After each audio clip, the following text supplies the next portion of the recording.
Constant Wonder Kids is a Constant Wonder podcast.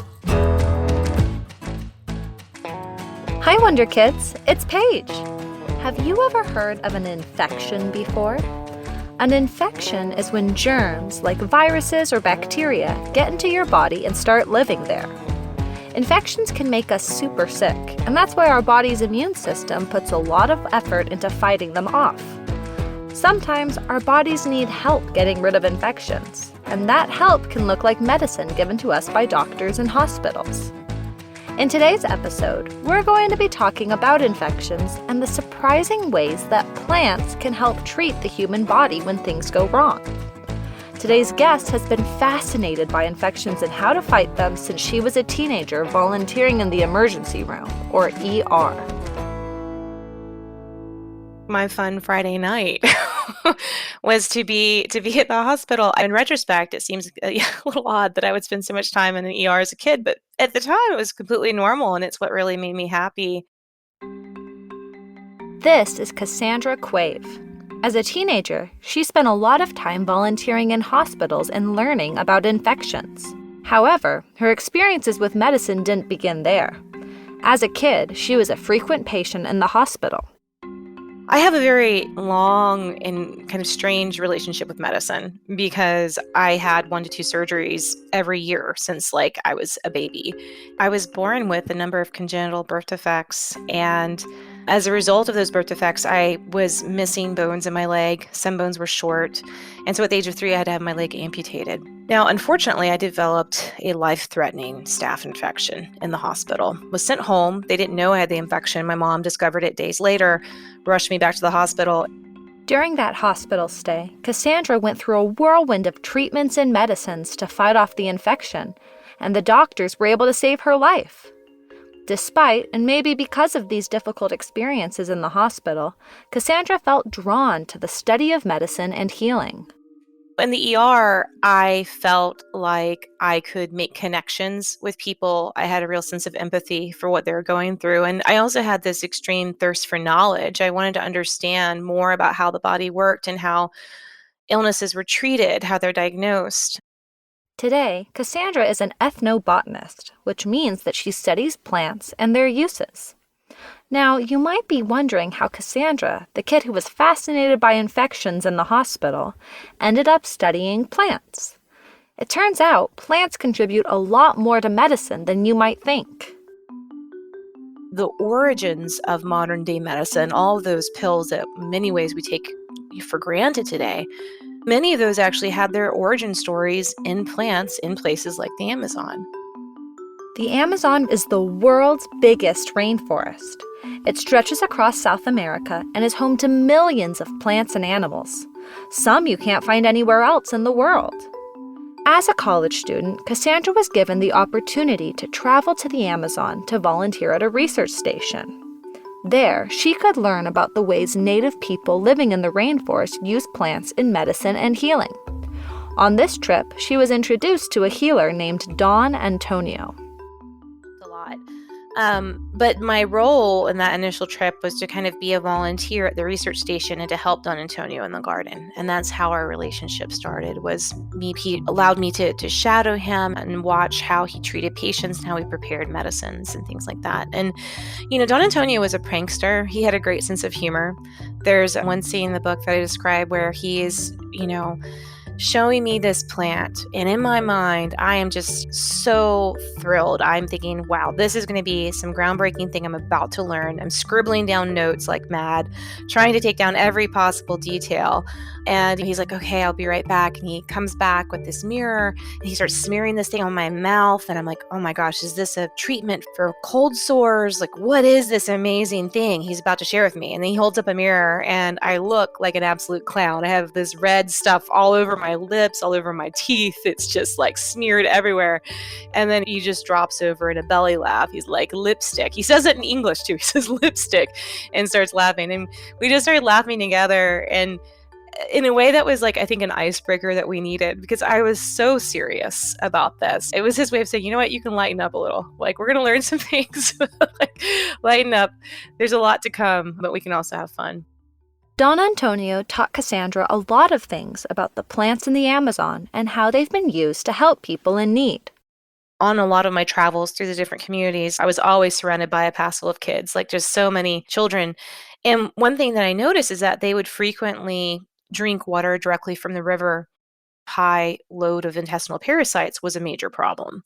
This means that a lot of kids were sick because they would get infections from the water that they drank directly from the river. From Don Antonio, what I'd learned was there was actually a fig tree that grows in many of these villages that was historically used to treat these infections. But because locals don't really know the information about the dosing and the safety, people didn't use it anymore. And so these kids were suffering from really high parasite loads. Don Antonio was able to help lots of kids by using parts of these fig trees, and Cassandra was impressed by how important it was to understand local plants. Seeing the potential of the plants that surround them, but yet aren't being studied by scientists, and the knowledge of their historic use was being lost to the detriment of local public health. Don Antonio was also able to help Cassandra herself. As you might remember, Cassandra had to use a prosthetic leg to walk around, and it turns out being in the rainforest made that difficult sometimes. It's one of those things that I could have easily predicted was going to happen based on just my childhood experiences of getting these regularly, these kind of sores and infections that would emerge after using my prosthetic really heavily, especially in kind of hot, tropical, humid places is where it will happen. Cassandra's prosthetic leg had rubbed on her skin and created a really painful infection that made it super difficult for her to get around. It was just maddening because here I was finally at this place I dreamt of, and I'm in the midst of this beautiful rainforest, and all around me there's so much to see and so much to explore, and I was grounded. I was basically stuck because I didn't have crutches with me. There was no wheelchair. I had no backup option other than just kind of be in my room on my cot, and that was really hard. Don Antonio knew that Cassandra was in pain and that she was really frustrated with her experience. To help her, he offered to perform a healing bath ceremony. This type of treatment was very different from what Cassandra had experienced growing up in hospitals in the United States, but she was interested in giving it a shot. So with Don Antonio, he performed a healing bath ceremony, which basically involved a bowl of just water from the river, and it had some crushed mint herbs. So not like peppermint, but other species that are found in the Amazon that are in that kind of mint family that have a little bit of that aroma. In his ceremony, it involved placement at the edge of the forest where you could hear the bird calls and the movement of animals in the overstory canopy. You had all the sounds and feels of the forest. You had the aroma of this bowl of mint water that was poured over you. You had the meditative experience from his whistle, which is kind of a rhythmic whistle that was accompanied by movement of something called a shakapa bundle. It's basically a bundle of leaves from the grass family that make a kind of a whooshing sound. So you can picture you're in this element in the forest and there's this constant whoosh, whoosh, whoosh, whoosh, whoosh, almost like a heartbeat. And the whistling, the herb water, and the intention that he has to make you feel better. Now, I don't know how to quantify that yet from a laboratory perspective, but I can say from my own personal experience, it was very calming and very relaxing, and he made me feel better. Cassandra's experience with Don Antonio's healing bath ceremony helped her appreciate the different ways healers can comfort their patients. It also confirmed to her the important work that plants can do to fight off infections. As she's continued to study the power of plants as an ethnobotanist, Cassandra has completely fallen in love with everything plants have to offer. I think that you could say that anyone that is really into home gardening has that same sense of awe. I mean, what's more magical than planting a seed and watching it grow and reaching the point of maturity where you can harvest and then take that plant into your body to nourish your body or heal your body? I mean, I think that's magical in itself.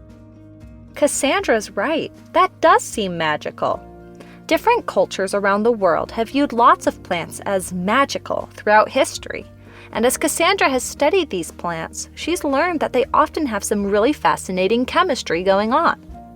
You can think about the example of the Madagascar periwinkle. That was very firmly put as a magical witch's plant.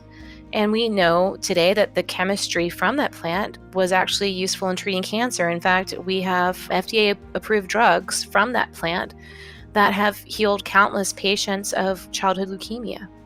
The yew tree is another example. I'm an unabashed tree hugger. Like, if I see an ancient tree, I have to put my arms around it. There's just something about, because it's like, when do you get to touch a being that's been on this planet for centuries, if not millennia in some cases? And again, another plant that has a very rich history in myth and lore. And as we know today, is the source of another important anti-cancer drug, Taxol. How amazing is that? These ancient plants are being used to fight off cancer today. As Cassandra continues to study plants and their uses all over the world, she's quick to make sure that her researchers don't dismiss the ways other cultures have used plants in healing. I try and keep a very open mind in thinking, what can we learn from these traditions? Because from a healer's perspective, they're most concerned with healing the patient. They're not concerned about concentrations to kill the bacteria. They're not thinking about bacteria at all. They're thinking about, how do I heal my patient?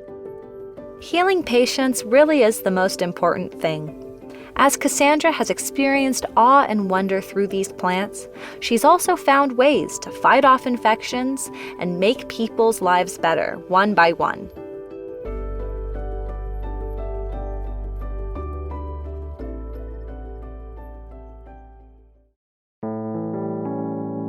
Plants have powers that you can't see to fight off infections and help people in need. Whether deep in the jungle or in your backyard, finding wonder in plants isn't hard.